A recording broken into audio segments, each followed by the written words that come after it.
welcome to From the South. I'm Laura Prada from our Telesur studios in Caracas, Venezuela. We begin with our news. You stay with us because we begin checking out our headlines. The Bolivarian Alliance for the People of Our America, ALBA-TCP, will meet this Monday to discuss economic relief after COVID-19.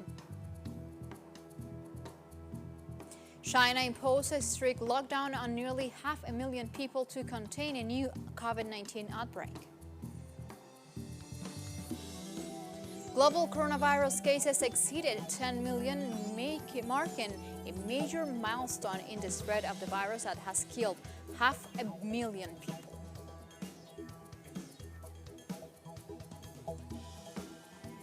We begin with our news. You stay with us.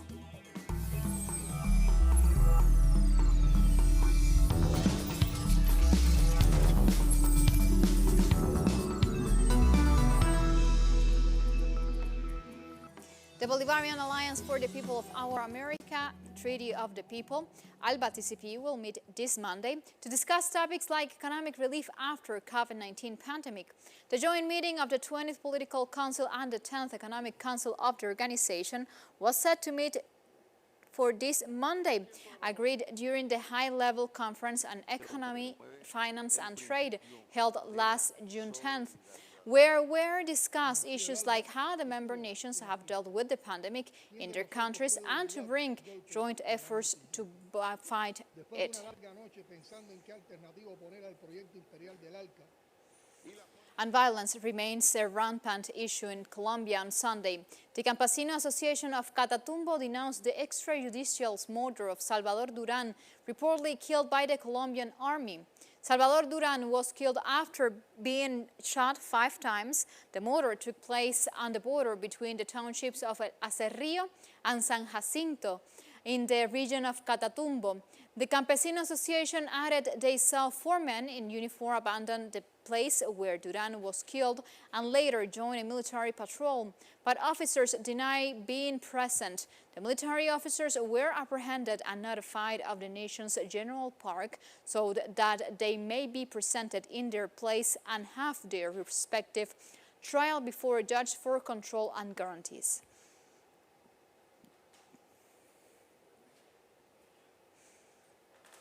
Meanwhile, in Venezuela, Communication Minister Jorge Rodriguez updated the latest COVID-19 figures in the country.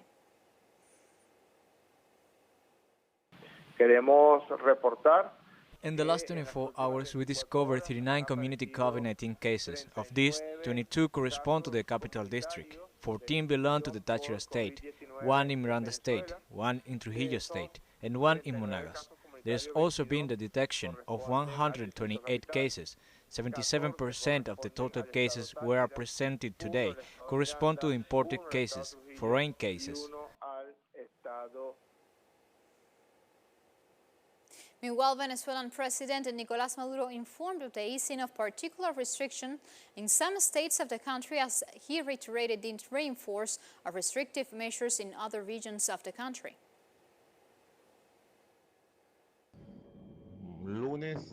This Monday, June 29, restarts a 7+7 plan, 7 days of economic and labor flexibility plan.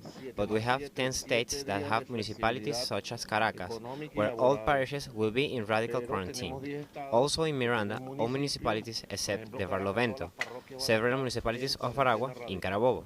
Likewise, all the border municipalities of Zulia, Táchira, Apure and Bolívar, we will convey this message to all neighbors for responsible labor flexibility, with face masks, with care, to release from the coronavirus to all Venezuela. Where we cannot apply the flexibility, a quarantine will be imposed. I have already given orders to strengthen the club markets, to increase the presence of doctors, because we will get out of this with the participation of all and the awareness of all good people of Venezuela. In the Caribbean, in Cuba, students are looking forward to finishing their current school year after the country's education minister announced that all schools will reopen on September 1st. Minister of Education Ana Elsa Velázquez announced the government's decision for students to return to school within 3 months while observing social distancing measures and other precautions to prevent a resurgence of COVID-19. Since schools across Cuba were shut down to contain the spread of the virus in March, students of all educational levels have been learning through televised classes.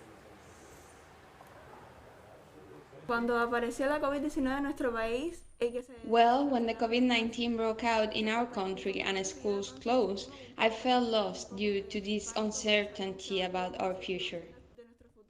cuando el COVID llegó, yo me preocupé porque When COVID-19 started, I was very worried since I had planned to graduate in June after 5 years of study and had planned to start job in September, but since changed and there have been delays. Next, the holiday will most likely continue and we will be heading back to work in September.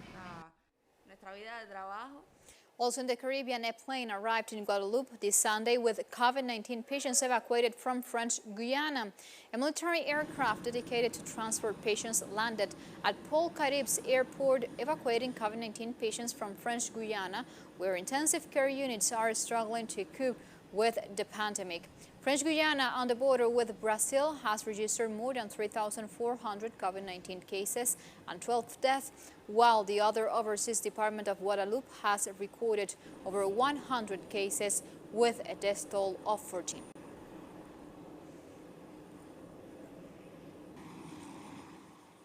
Barbados Prime Minister Mia Mottley on Saturday joined a worldwide fundraising event organized by Global Citizens and the European Commission to ensure widespread availability of coronavirus testing and treatment. Mottley, who is also chairman of the Caribbean Community States, the CARICOM, stressed that the pre-established economic definitions and criteria that exclude small islands cannot work anymore in the fight against COVID-19 pandemic.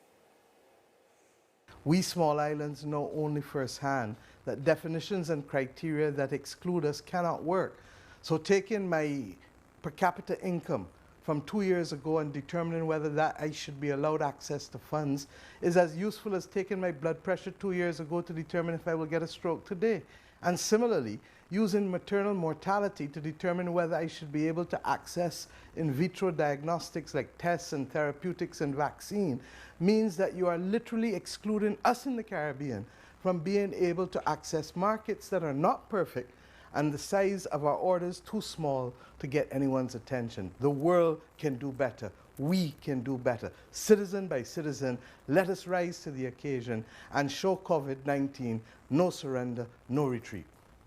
And thousands have been placed in front of the Brazilian Congress to honor the people who died on COVID-19 and to denounce President Jair Bolsonaro's mishandling of the pandemic.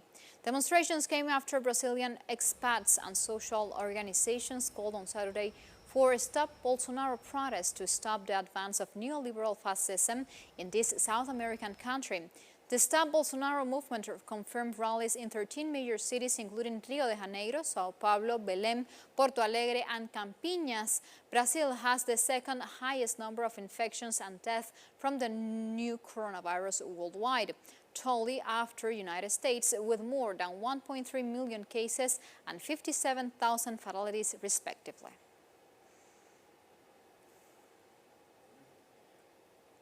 And this Sunday, demonstrations gather in Sao Paulo, Brazil, to protest against far-right President Jair Bolsonaro. As we were saying, protesters said that Brazilian president was a threat to democracy and has not managed the pandemic well.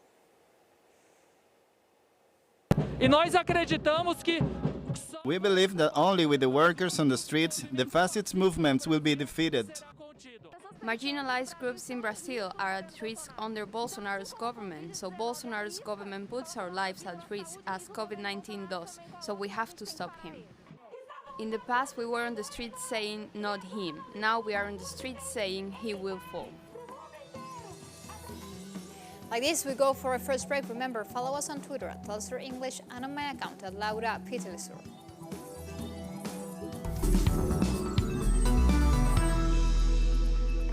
Back with our news, Beijing has increased its daily nucleic acid testing capacity from about 40,000 to 458,000 samples through an increase of personnel, labs and facilities. After a cluster outbreak related to Beijing's Symphony market took place, the city launched a massive testing campaign. So far, a total of 413 nucleic acid testing staff from 12 provinces and cities have been sent to support Beijing.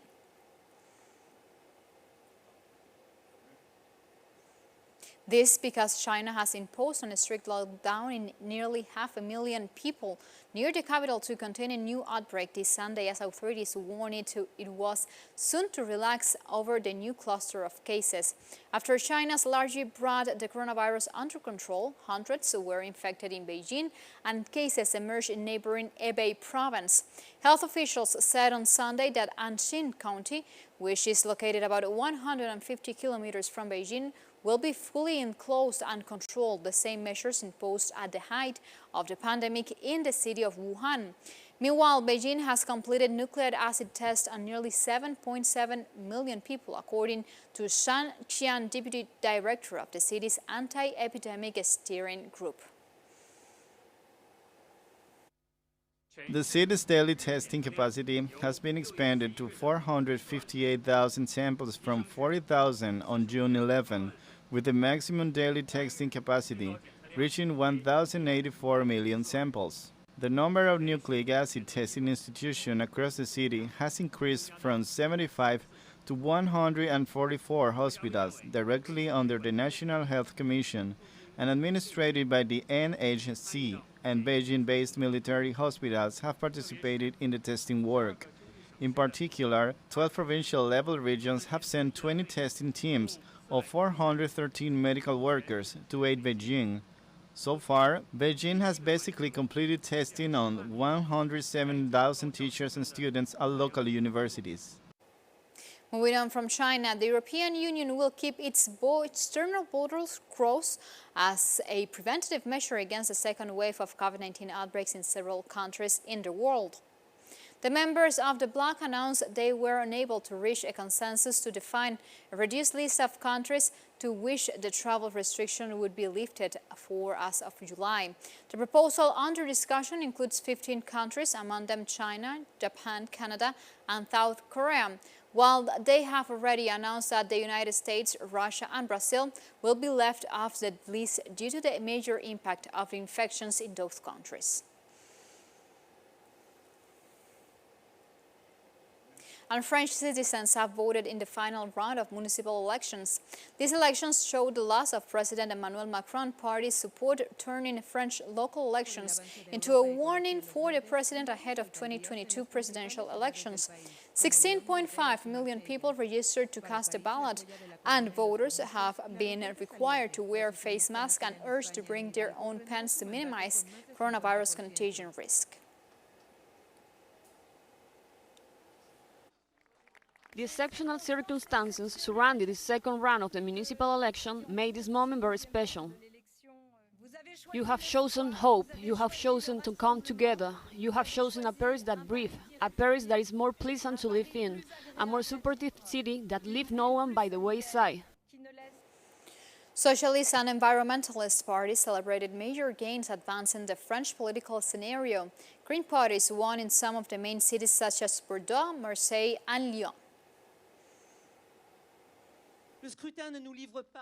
The result of the ballot do not give us a clear verdict. No doubt, these are the latest sign of resistance to a system that the majority of Marseillais have rejected.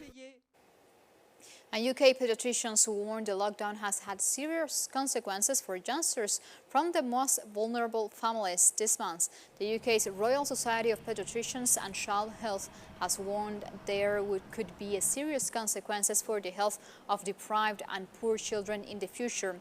They argue that without a proper program to help these children make up of lost time, society could be establishing inequalities which are hard to remove. A number of studies are underway to find out just how great or small the impact has been, while scientists are unwilling to predict future problems because the circumstances are unprecedented. I'm scared. I don't want. I know they are already open, but I just don't want to go. Even if it's mandatory, I think I will not. I don't want to risk our lives. Yes, there is a concern about depression that's already quite acute, that we don't have to wait for that to be a long-term consequence. That's already happening. The Organisation for Economic Cooperation and Development tell us that 188 countries have closed schools, which has impacted 1.5 billion children. And the World Bank tells us that 70 million people will be driven into deep poverty as a result of COVID-19. So we are looking at a global problem in terms of people who are experiencing any kind of disadvantage or vulnerability. In the U.S., lawmakers in the Mississippi House and Senate voted to remove the Confederate battle standard from the state flag. The bill calls for a 9-member commission to design a new flag that does not use the Confederate standard and does include the phrase, "In God We Trust."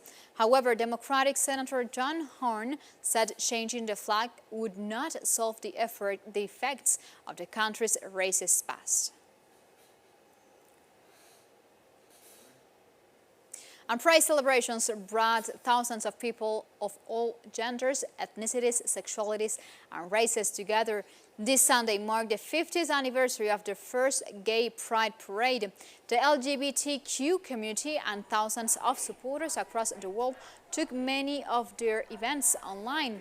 While some activists took to the streets to mark the event, much of the movement's energy was channeled into global pride. A 24-event broadcast live online in Berlin, police estimated that around 3,500 people marched on Saturday.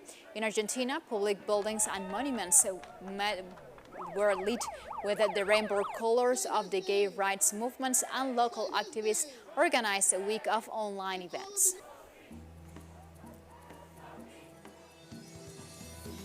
Time for another break. Remember, follow us on our website, closerenglish.net. We'll be right back.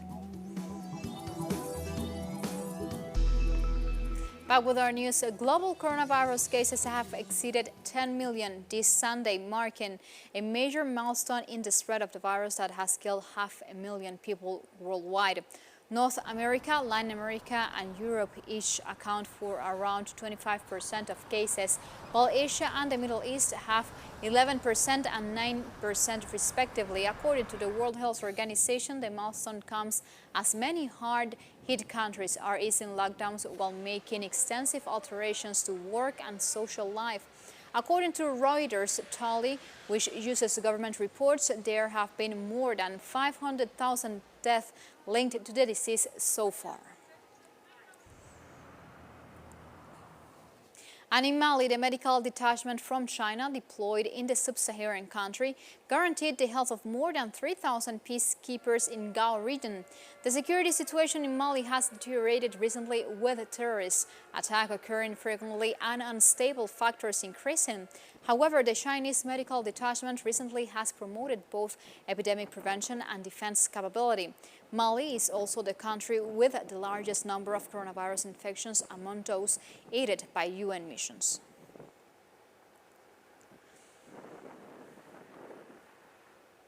In Rwanda, confirmed cases of the novel coronavirus have surpassed 900. Also on Sunday, 30 patients were discharged from treatment centers, raising the tally of recoveries to 443. According to authorities, latest results were drawn from more than 3,000 samples tests, though the cases might be increasing in Rwanda. The German Robert Koch Institute announced last week that Rwanda is no longer a COVID-19 risk area.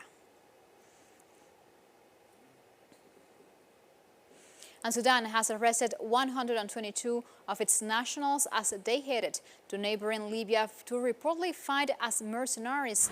According to the spokesman for the Rapid Reaction Forces, Jamal Juma, among the detained, there were 8 children who were heading to fight as mercenaries in Libya. The local media published a video showing dozens of youths sitting on the ground surrounded by military. Sudan's Foreign Minister Asma Abdallah denied this week that Sudanese forces were involved in the conflict in Libya.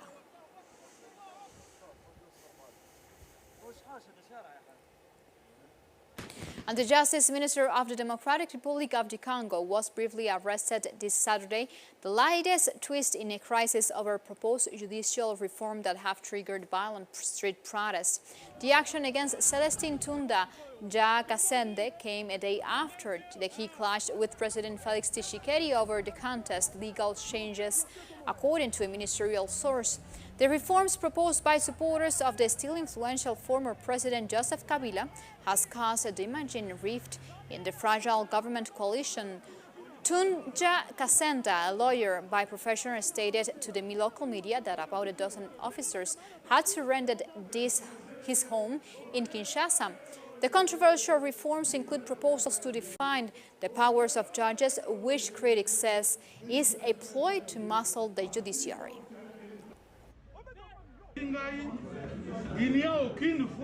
There is no time in the government here in the Congo that we have discussed observations on proposed laws. The bills are the prerogative to the FtS. How could we discuss them in the government? The comments go to the Minister of Justice. And Ghana's governing New Patriotic Party, NPP, has picked incumbent Nana Akufo-Addo as its presidential candidate in this year's elections. Next elections will set up a third consecutive head-to-head battle against former President John Dramani Mahama. According to a statement issued by the NPP on Saturday, Akufo-Addo will contest this December 7 poll with Vice President Mahamadou Bawumia as his running mate. Ghana's elections have been historically close, with former President Mahama narrowly winning against Akufo-Addo in 2012 with 50.7%. The Akufo-Addo from New Patriotic Party will contest against former President John Mahama for the third consecutive time. And the head of Libya's presidential council, FtS al-Sarraj, called on the International Criminal Court to urgently send a team to investigate crimes committed by Khalifa Haftar forces. In a letter to the International Criminal Court by al-Sarraj, he said that Haftar forces shelling on civilians, a military college in Tripoli, and other crimes, including the forced disappearance of lawmaker Shiham Serawa on the bombardment of the immigrant center in Taroura, constitute multiple war crimes and crimes against humanity. In the meantime, the UN Human Rights Council approved sending a fact-finding mission to Libya to probe all violations and abuses since 2016. Somalia's Electoral Commission has announced that upcoming general elections will not take place as scheduled. The chairperson in the National Independent Electoral Commission, Halima Ismail Ibrahim, has told the lower house of that political differences in security, flooding, and COVID-19 have hampered the Commission's work. More than 60 million Somalis are estimated to be eligible to vote, half of the country's population, but the Commission targeted registering fewer because of security and logistical constraints.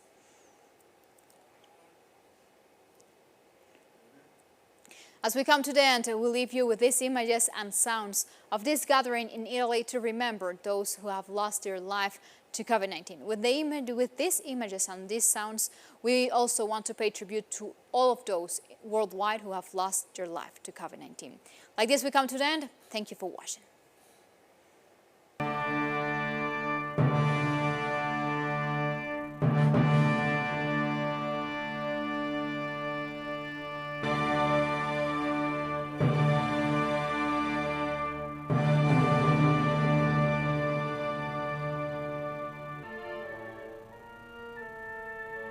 Addio. Addio.